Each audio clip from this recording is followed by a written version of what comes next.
Mesdames, Messieurs, bonsoir. Merci de nous rejoindre pour cette édition à la une de l'actualité. La coopération entre le Burkina Faso et les États-Unis se renforce. Plus de 200 milliards de francs CFA sera investi au Burkina dans le cadre du second compact approuvé par le Millennium Challenge Corporation. Le Congrès américain va agréer dans les prochains jours ce compact avant la signature officielle des détails en début d'édition. Elles sont au nombre de 21 entreprises, dont 19 sociétés d'État et 2 établissements de prévoyance sociale qui se prêtent depuis ce matin à l'exercice annuel de redevabilité qu'impose l'Assemblée générale des sociétés d'État. Une 28e session qui va permettre d'examiner non seulement leurs performances, mais également l'état de la mise en œuvre des recommandations au titre de l'exercice clos du 31 décembre 2019. À la une également, le chef de l'opposition du Malawi affirme être en tête de l'élection présidentielle disputée la veille. Le dépouillement des suffrages a débuté mercredi. Tout à l'heure, on vous en dit plus. Voici donc pour les titres de LCA 20h. Bonsoir. L'axe Namissigia-Djibo continue de subir l'atrocité des terroristes. Mercredi en fin d'après-midi, un camion qui transportait des marchandises a été enlevé par des hommes armés, précisément entre Gaskindé et Mentao. Le camion a été conduit en direction de Toumani, village situé à l'est de Djibo, dans la province du Soum. Cap à présent à Kosiama, où le président du Faso a eu ce matin un échange par visioconférence avec le directeur général du Millennium Challenge Corporation. L'approbation du second compact au profit du Burkina Faso par le conseil d'administration du MCC et les prochaines étapes dans le processus du compact ont été au centre des discussions. Ce programme américain permettra d'investir en 5 ans au Burkina Faso plus de 200 milliards de francs CFA au profit des populations. Reportage Ahmed Nanema. Depuis la fin du premier compact en 2014, il aura fallu 6 ans de tractations, de négociations et de multiples rencontres pour aboutir à cette ultime étape tant attendue, l'approbation du compact du Burkina Faso, un programme de 247 milliards de francs CFA à investir sur 5 ans. Les discussions ont certainement été longues.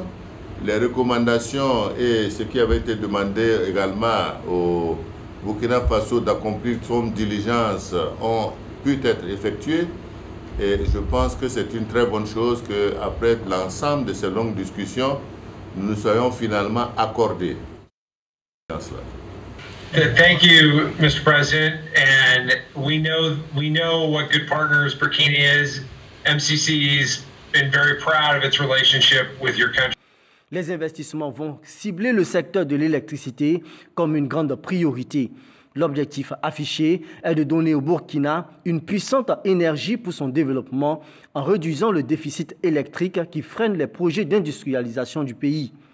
Ce matin, en visioconférence avec le directeur général du MCC, le président du Faso a manifesté la reconnaissance du Burkina Faso au Millennium Challenge Corporation et s'est engagé à assurer une exécution exemplaire aux projets inscrits dans le deuxième compact.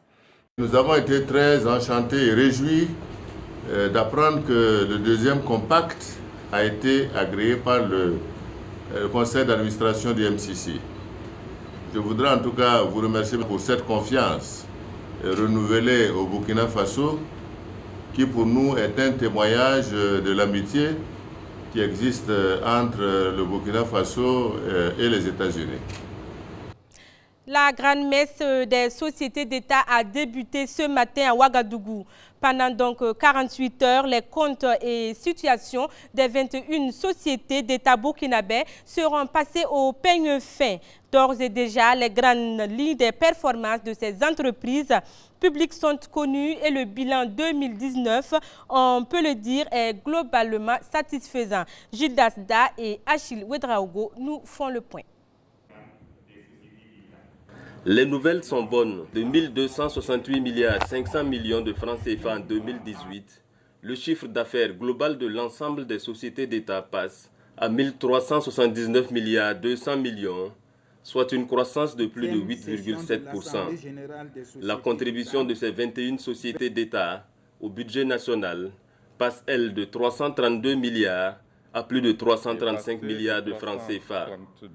Ce sont 300 milliards 400 millions de plus en l'espace d'une année. Encore de bonnes nouvelles donc. Ces avancées significatives démontrent que les sociétés d'État sont parfaitement en mesure de produire des résultats positifs en se soumettant rigoureusement aux bonnes règles d'administration et de gestion. Cependant, les nouvelles ne sont pas bonnes pour certaines. 3 entreprises affichent des pertes. Le déficit cumulé est de plus de 700 millions pour le trio qu'est la Minoterie du Faso, la Société burkinabé de télédiffusion en charge de la TNT et la Société nationale d'aménagement des terres rurales, Sonater. Les responsables des sociétés sont appelés à plus d'efforts pour une amélioration des résultats.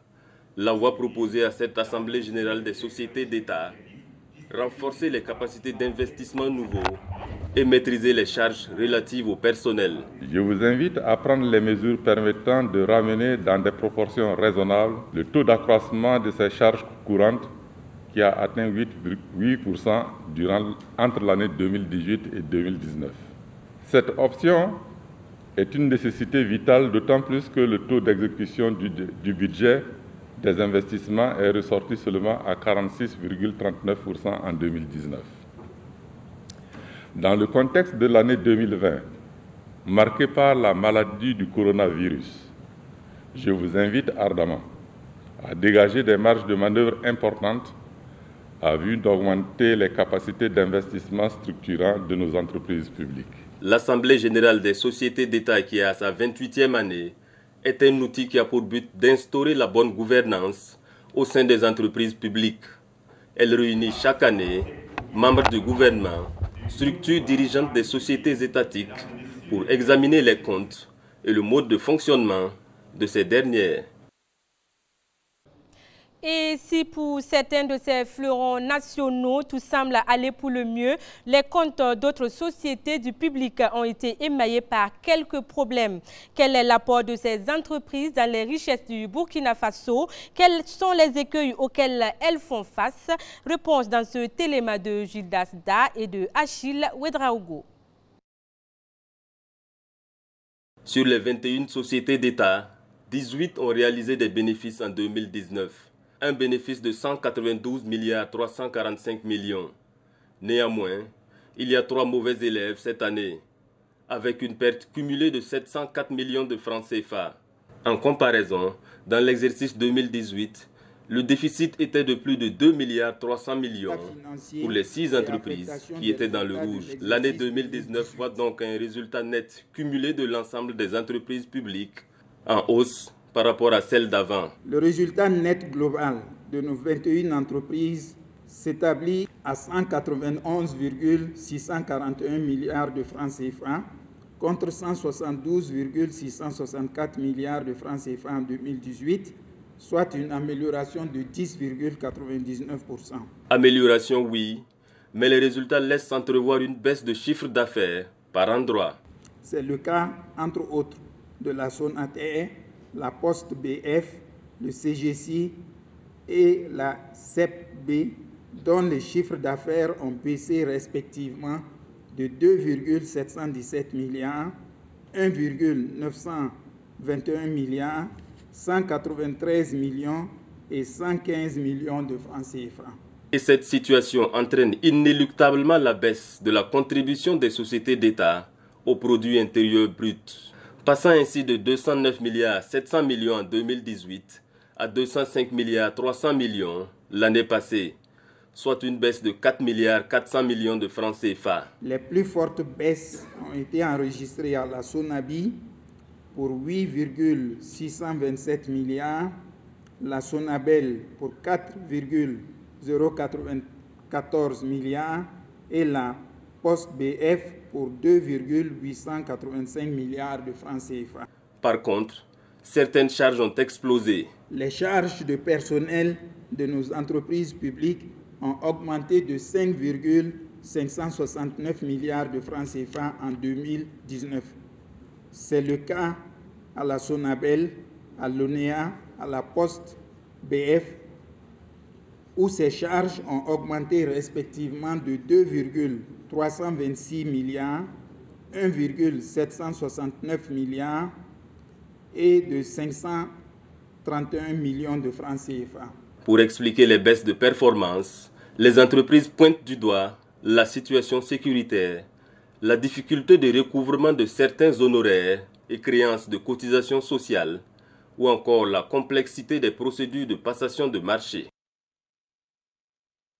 On poursuit donc cette édition avec la flambée du prix du pétrole au Zimbabwe. Les autorités zimbabwéennes ont annoncé mercredi une hausse des prix à la pompe de l'ordre de 150% à la suite du lancement d'un nouveau système de change qui a provoqué un effondrement de la monnaie locale.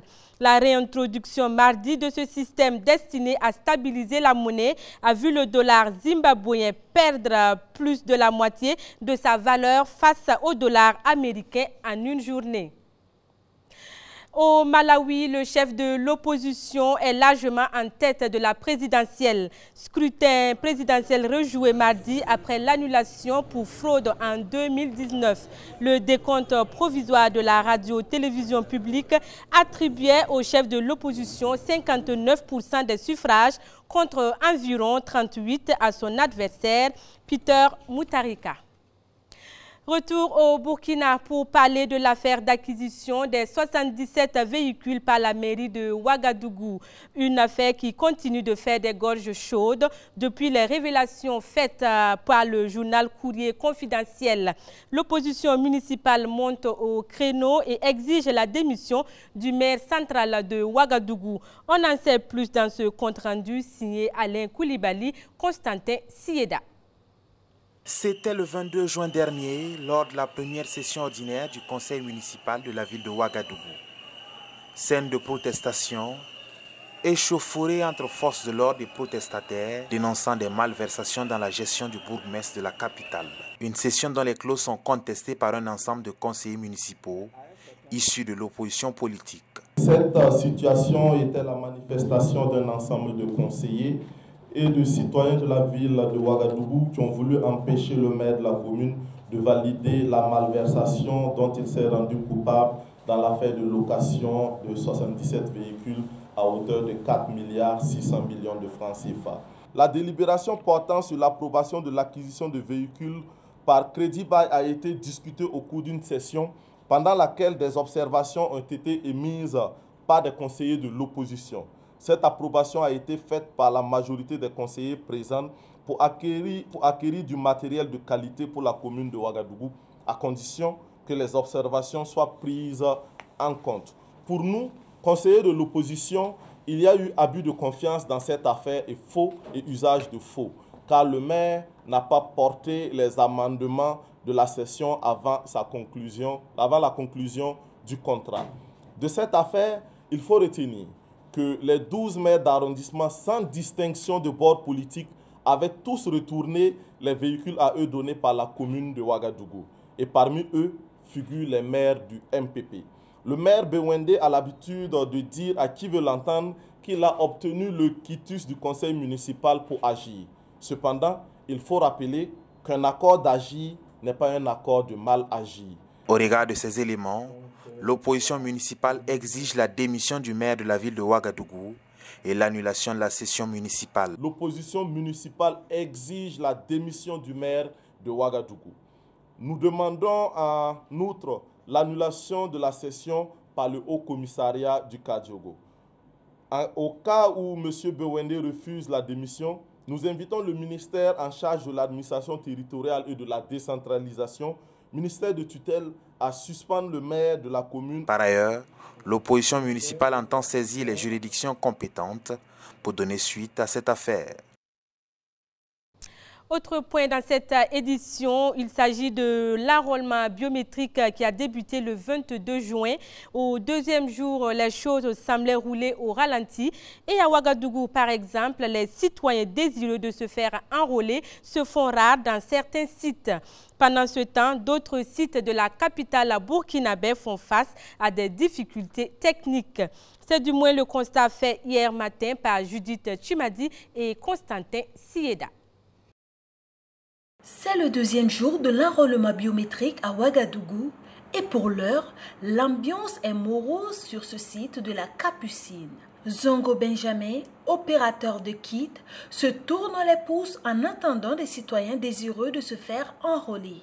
Il y a moins de mobilisation, il y a moins d'affluence. Depuis hier à aujourd'hui, nous n'avons enregistré que quelques personnes.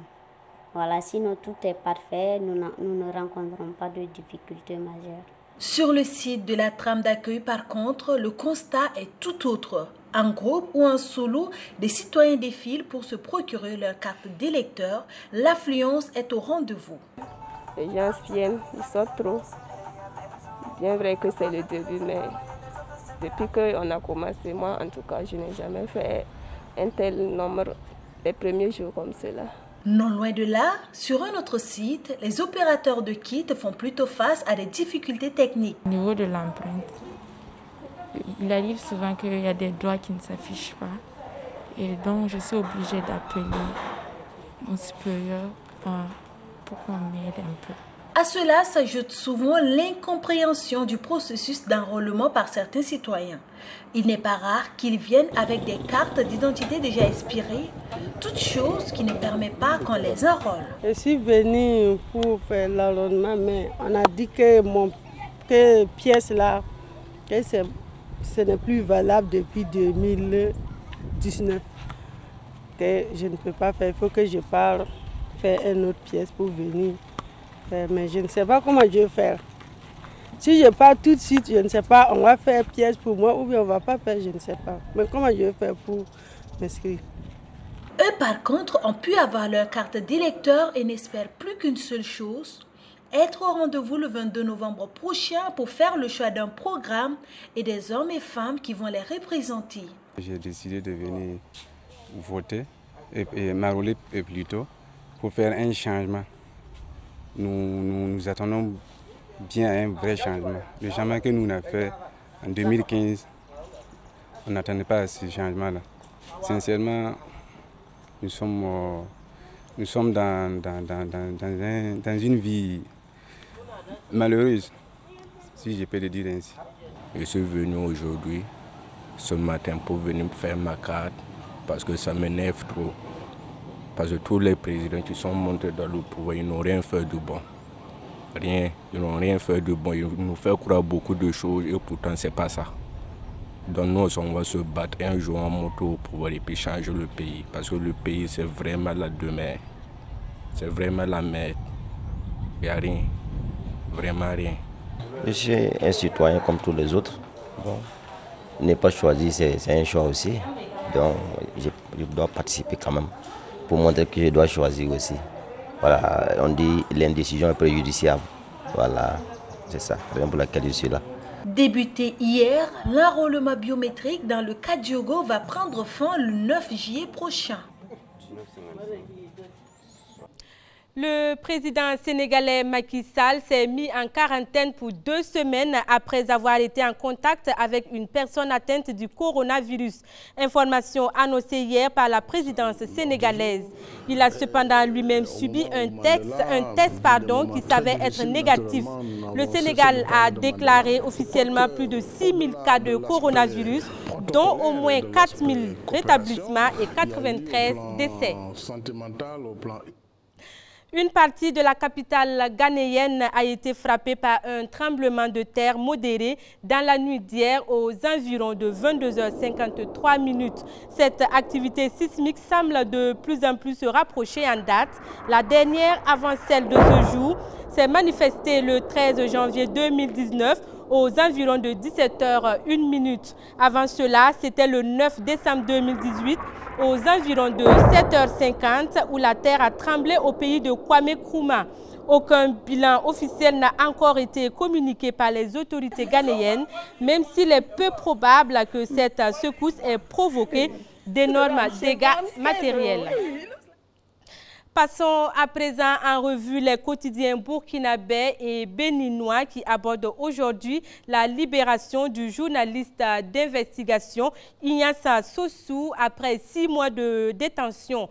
Il avait publié sur ses pages Facebook et Twitter des propos attribués au procureur de la République. C'est avec Drissa Traoré. La libération du journaliste béninois Ignace Sossou fait la une de notre revue de presse de ce jeudi 25 juin.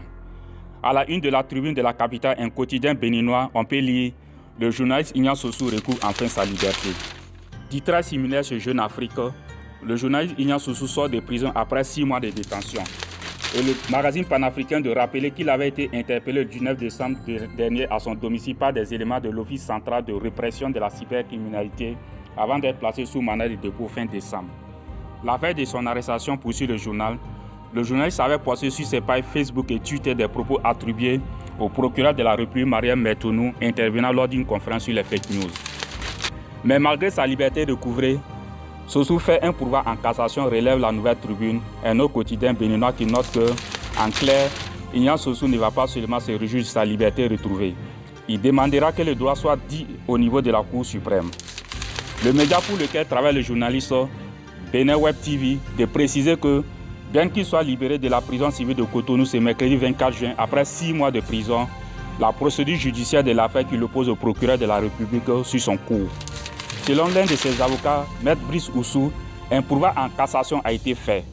Parce que nous estimons que, tel que les décisions ont été rendues, il y a un problème d'application des lois de la République, donc il faut que la Cour suprême nous départage, a-t-il expliqué. Ce feuilleton judiciaire ne laisse pas indifférent des médias burkinabés. En fait, précise l'observateur parlant au Burkina, le requérant a dû se rendre compte après coup de la gravité de ses propos. Tout s'est donc passé comme s'il avait battu sa coupe sur la poitrine du pauvre journaliste qui n'était d'ailleurs pas le seul à publier les extraits incriminés. Toujours est-il que pour le pays, également au Burkina Faso, cette liberté retrouvée d'Ignace Sossou est un ouf de soulagement pour sa corporation, mais aussi et surtout pour l'ensemble des défenseurs de la liberté d'expression. Cela dit, poursuit le quotidien burkinabé, en entendant que Sossou reprend la plume, sa détention prolongée en prison doit pousser à la réflexion sur les conditions d'exercice de métier de journaliste au Bénin. Car tout laisse croire que le journalisme est devenu un métier à haut risque dans ce pays. Et aujourd'hui au Faso, ne manque pas d'enfoncer le clou. Politiquement, le Bénin a régressé. Le phare démocratique de la sous-région est devenu blafard, car lorsqu'on tient des élections sans l'opposition, tout en écartant le principal opposant, Sébastien Adjavon, par l'épée de la justice, par un exil, tout en phagocytant des partis jadis de l'opposition qui deviennent des formations courpionnes, on ne doit pas s'étonner que la justice prenne une coloration de ce genre, conclut le journal. Avant de clore cette édition, sachez qu'il y a des jours comme ça, des jours où l'on ne regrette pas du tout de s'être levé le matin. C'est le cas d'un mineur tanzanien qui est devenu tout simplement milliardaire en découvrant les 2 plus grosses pierres de tanzanite, qui est une variété de pierres précieuses les plus rares au monde. Cette trouvaille qui lui a rapporté la somme d'environ 2 milliards de francs CFA payés par le ministère des Mines de la Tanzanie. Le nouveau milliardaire ne compte pas changer de mode de vie pour autant. Père de plus de 30 enfants et marié à 4 femmes, il veut continuer à s'occuper de ses 2000 vaches sans préciser toutefois s'il compte retourner travailler dans les mines ou pas. Voilà, c'est ce qui me fait donc à notre édition du soir. Merci de votre attention. Dès demain, Alain Koulibaly vous retrouve pour d'autres actualités. Excellente soirée à tous.